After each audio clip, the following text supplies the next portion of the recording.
Gente, esse vídeo tem muita notícia pra você. E eu não consigo perdoar Dorival Júnior. O pecado mortal de Dorival Júnior foi não enxergar que o Rodrigo Garro poderia ser esse jogador. Porque eu não posso acreditar noutra coisa. A não ser que o Fernando Diniz olhou pro Garro e disse assim: é você, irmão. Eu conto com você. Porque não teve tempo pra treinar, pra recuperar um joelho, não tinha nada com o Garro. Era só conversar. Era só colocar pra jogar. Era só dar protagonismo, confiança, abraçadeira de capitão e deixar o camisa 8 jogar, que é o que ele tá fazendo. Então, eu não perdoo Dorival Júnior por esse pecado mortal. Rodrigo Garro estava defenestrado, abandonado, jogado à própria sorte no Corinthians, quando o lugar dele era em campo, era fazendo o que ele está fazendo. E o Diniz chegou e disse: vai, Garro, vai, porque você sabe o que você está fazendo, você sabe como fazer. E ele está fazendo. Então ele dá assistência para o gol do Gustavo Henrique no primeiro gol.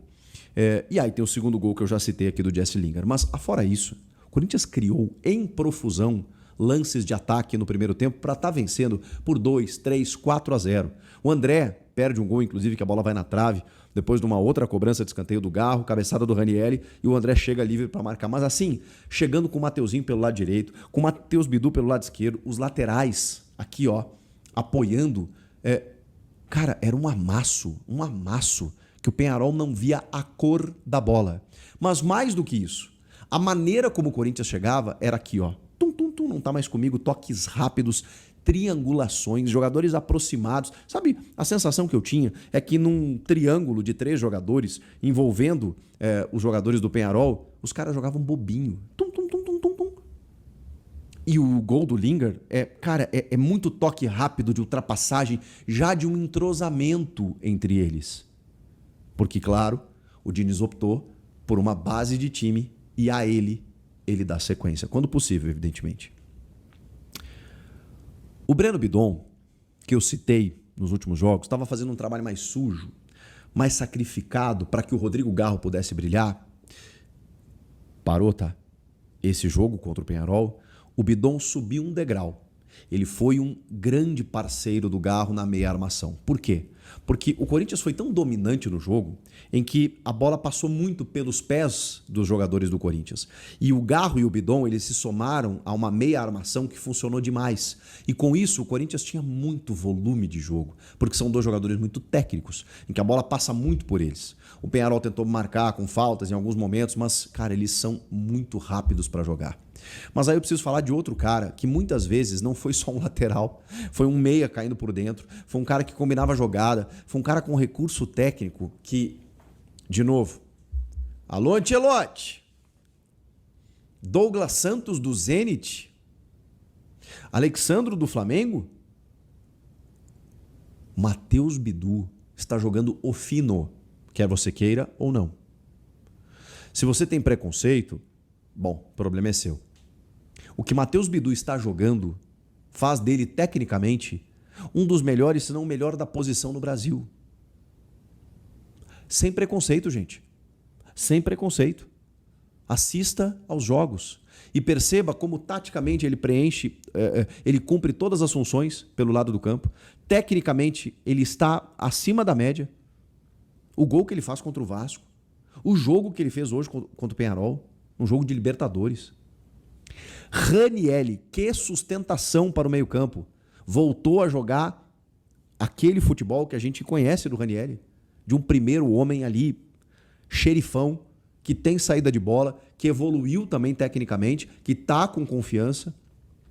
O André até acho que destoou tecnicamente, e aí acho que as críticas da torcida até acabam sendo justas, né? Não acho que o Diniz vai desistir dele, porque a gente sabe que ele tem bola para isso também. Ele está meio descontente com algumas coisas, mas destoou um pouquinho, mas também nada demais, né? Porque o time todo foi bem.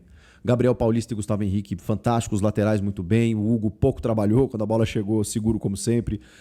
E o Yuri Alberto, ele merece um capítulo, né? Porque ele é o cara que cria uma jogada, né? O que gera um ataque fantástico, né? De novo, campo aberto, do jeito que ele gosta, partindo em direção ao ataque, na cara do goleiro para finalizar. Mas aí ele tem 1 segundo de oscilação, olha para baixo, quando ele vai finalizar, o cara vem na recuperação. Mas ao mesmo tempo, é o Yuri Alberto que faz uma parceria com o Jesse Lingard pelo lado esquerdo e não é fominha e toca exatamente no ponto para o Jesse Lingard chegar e fazer o segundo gol. Esse é o Yuri Alberto, que tá sempre na área, tá sempre incomodando, tá sempre chegando, mas que perde uns gols inacreditáveis. Então, nada de novo no front. E aí eu queria falar do segundo tempo, porque esse treinador aí, informação, o Corinthians tem treinador. E que treinador. No segundo tempo, o Corinthians está ganhando por 2-0, 100% na Libertadores, jogando em casa. O que ele faz? Ele tira um volante, justamente o André, e coloca um atacante, o Caio César. E aí ele monta um 4-3-3 porque o Corinthians estava tão dominante. O Peñarol estava ameaçando tão pouco que ele pensou, preciso de 4 homens no meio campo? Não, eu vou para cima e vou tentar fazer mais gols nesses caras. Ranieri apenas abrindo o meio campo, Bidon e Garro na meia, Caio César na direita, Jesse Lingard na esquerda e Yuri Alberto na frente. E o Caio César entrou bem de novo. Ele está recuperado, então ele entra, dá velocidade, sofreu muitas faltas pelo lado direito, criou oportunidades. E aí, cara, tem uma jogada que se sai o gol do Rodrigo Garro, que é uma jogada trabalhada pelo lado direito, a bola chega no Yuri, o Yuri ajeita e o Garro chega chapando e a bola passa isso aqui da trave.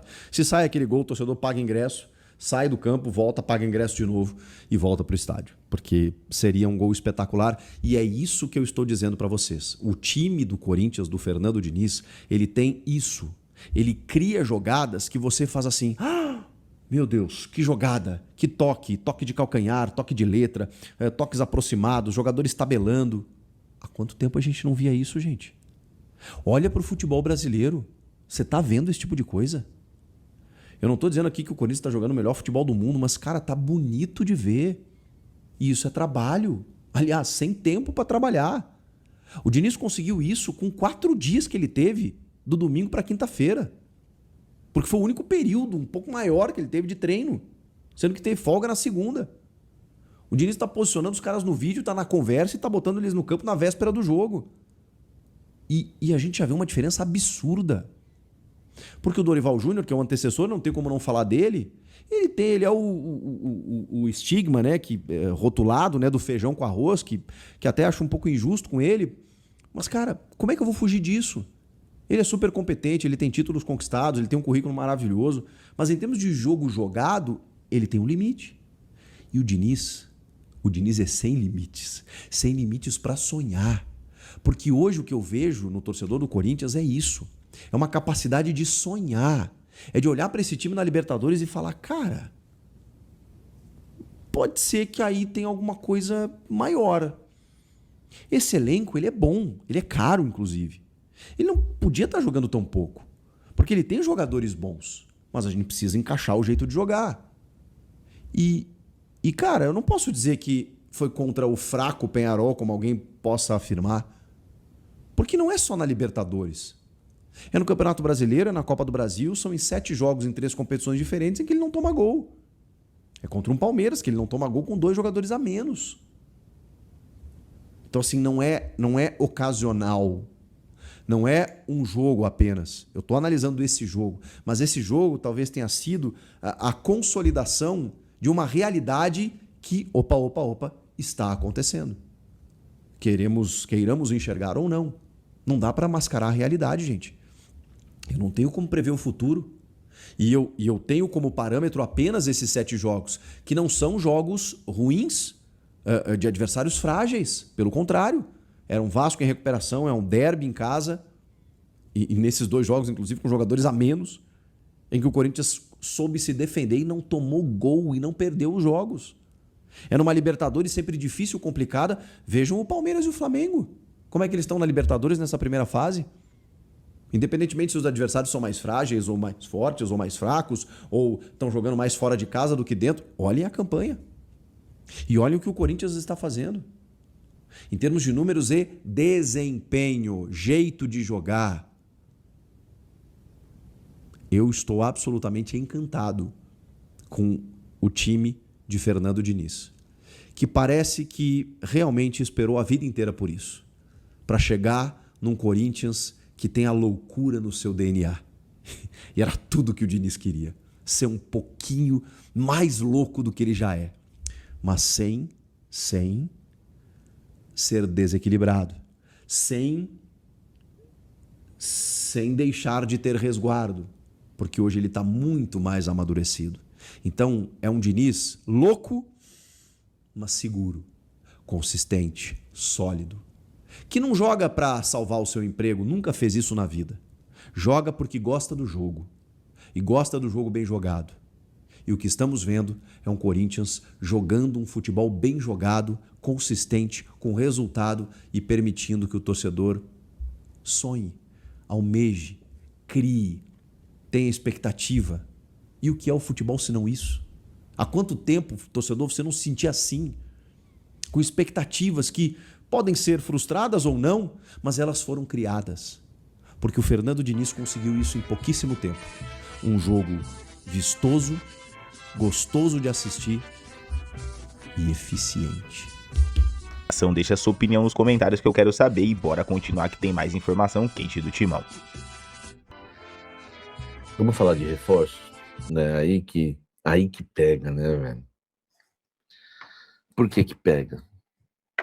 Essa semana foi uma semana, né, que a gente discutiu bastante aí sobre reforços. A gente teve aí vários jogadores na pauta, enfim. E tem alguns jogadores, por exemplo, vamos começar pelo gol. O Corinthians está de olho no Matheus Magalhães, tá? Ele pertence ao Estrela Vermelha. O Estrela Vermelha pagou 1.250.000 euros nele, né? 1 milhão de euros, né? Ele tá lá desde junho do ano passado e vai ficar até... Vai ficar não, né? Tem contrato até junho de 27. E o Corinthians recebeu uma promessa dos intermediadores que se o Corinthians quiser o Matheus Magalhães, o Corinthians pode... Se o Corinthians quiser, eles vão tentar a liberação de graça. Então é um goleiro de 34 anos, que nessa temporada disputou 43 partidas, tem 3.900 minutos em campo, tá? E nesse período registrou 17 jogos sem sofrer gols, hein?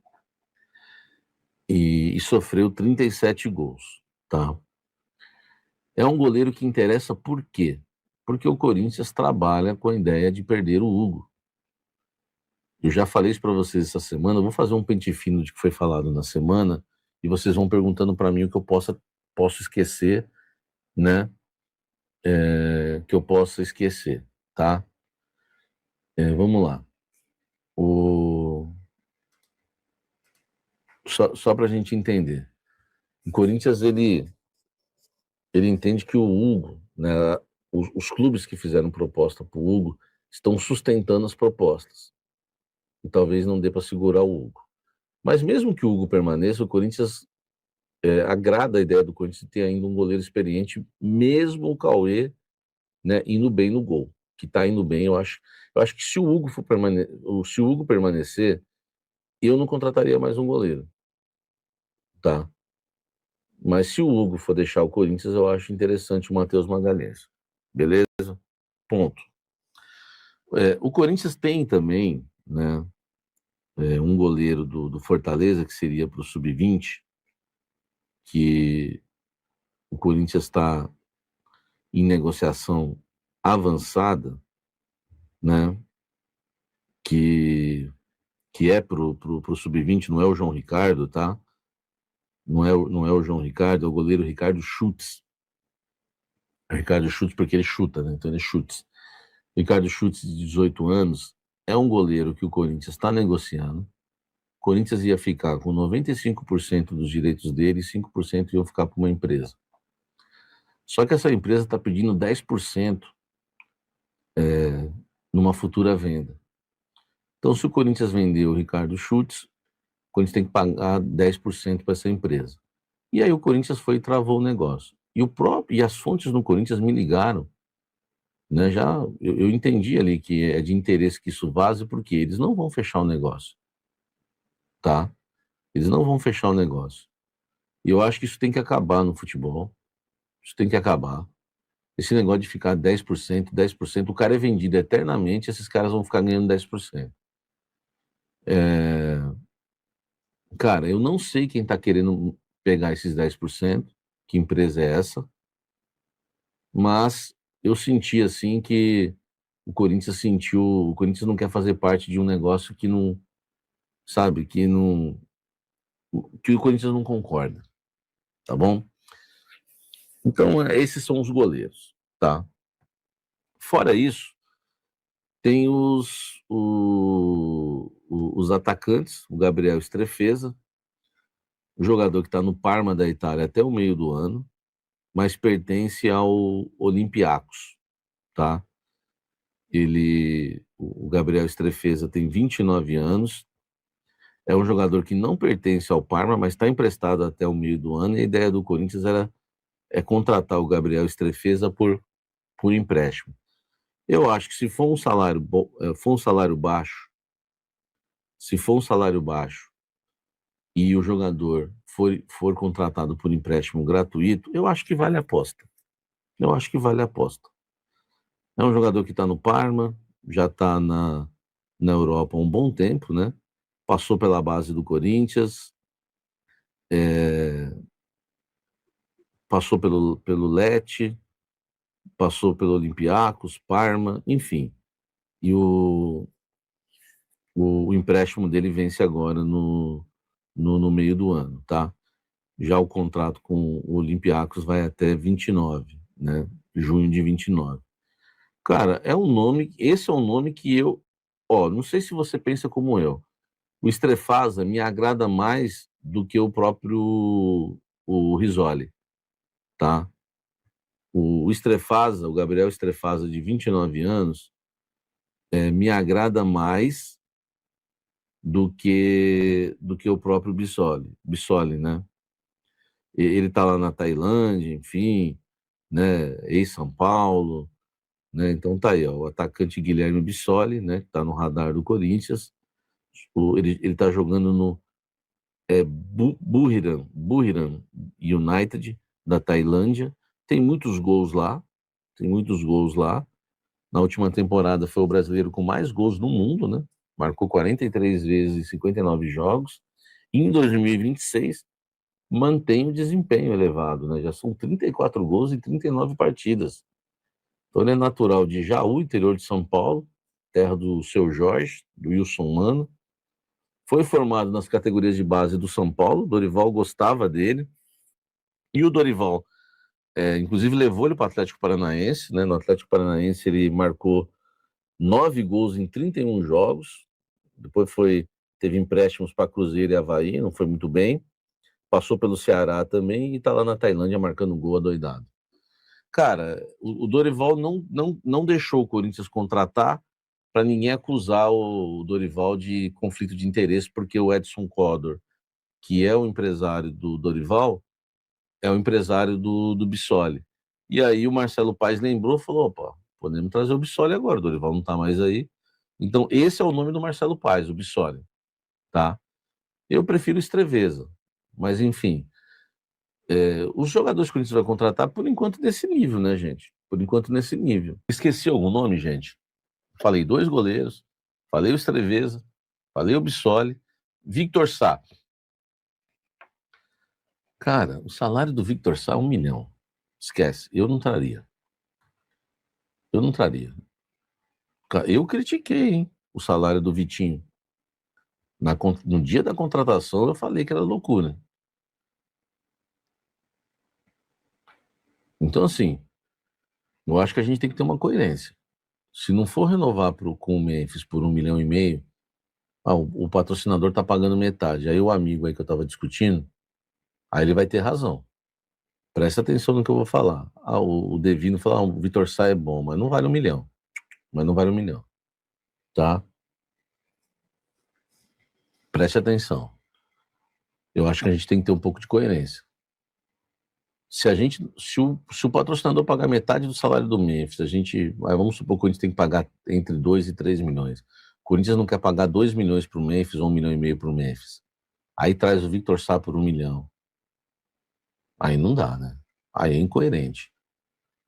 Porque já não dá para ter pagado 1 milhão pro Vitinho. Nem o Caio César vale 1 milhão, mas o Caio César eu ainda entendo. mais jovem, né? O time dele lá é um time rico, forte, o Al Hilal. Eu entendo, não quer dizer que eu concorde, eu entendo o Caio César. Agora o Vitinho não, entendeu? E o Alan, eu entendia que o Corinthians tinha que contratar o Alan, mas não pagar 1 milhão pelo Alan. O Alan é uma aposta que me agradaria por 500, 600 mil, até 700 mil estourando. Mas 1 milhão não dá, velho. Então a gente não pode ter essa incoerência, tá bom? O Victor Sá não vale 1 milhão, tá? Não vale 1 milhão. O Zeballos foi oferecido ao Corinthians, amigo? Não sei, tá? Não sei. Não me chegou essa informação, tá? Vitor Sá quase não machuca, o físico é bom. Eu já vi que o Devino Silva aí gosta do Victor Sá. Tem mais algum outro jogador que eu esqueci de falar? Cebolinha. Cara, o Cebolinha, muita gente falou essa semana que avançou com o São Paulo, né? Cara, o Cebolinha vai ser um jogador difícil da gente contratar. Um jogador de 1,5 milhão por mês, eu acho que vale. Eu pagaria 1,5 milhão por mês pro Cebolinha. Se você pensar que a gente paga 1 milhão no Alan, 1 milhão pro Caio César, 1 milhão pro Vitinho, o Cebolinha vale muito 1,5 milhão, né? Eu arriscaria 1,5 milhão no Cebolinha, mas é o seguinte, cara, o Cebolinha ganha 1,5 milhão no Flamengo, ele não tá bem lá. Então ele tem que ganhar menos. Se 1,5 milhão no Flamengo ele não tá bem, ele tem que agora pedir 1 milhão, 1 milhão e 200 no máximo. Mas enfim, eu acho que a gente vai ter dificuldades porque o Flamengo, o contrato dele termina só no final do ano, e para conseguir a liberação dele no meio do ano, né, o Corinthians vai ter que pagar alguma coisa pro Flamengo. O Corinthians não vai pagar nada. E se alguém pagar, vai ficar com o jogador. Tem o Grêmio, que sempre quis o Cebolinha de volta, o São Paulo, enfim. O Cebolinha é um cara que eu contrataria, tá? É um cara que eu contrataria. Enquanto o time cresce em campo, nos bastidores o Corinthians já se movimenta. Segundo o Samir, a semana foi agitada no mercado da bola. O clube está de olho em reforços para a janela do meio do ano. E a ideia é clara, qualificar ainda mais o elenco, manter o nível competitivo e brigar forte nas competições. Ou seja, o Corinthians quer aproveitar o bom momento para crescer ainda mais. E agora eu quero saber da fiel torcida. Rodrigo Garro é hoje o melhor jogador do Corinthians e esse time pode brigar pelo título da Libertadores e onde o Timão mais precisa contratar? Comenta aqui porque hoje o debate tá bom demais. Resumo do dia do Timão com Garro em grande fase, Corinthians embalado na Libertadores e olho no mercado da bola. Timão vive um momento que dá esperança ao torcedor. E se você quer ficar por dentro de tudo, já se inscreve no canal e ativa o sininho e, é claro, deixa a sua opinião aqui nos comentários, fiel.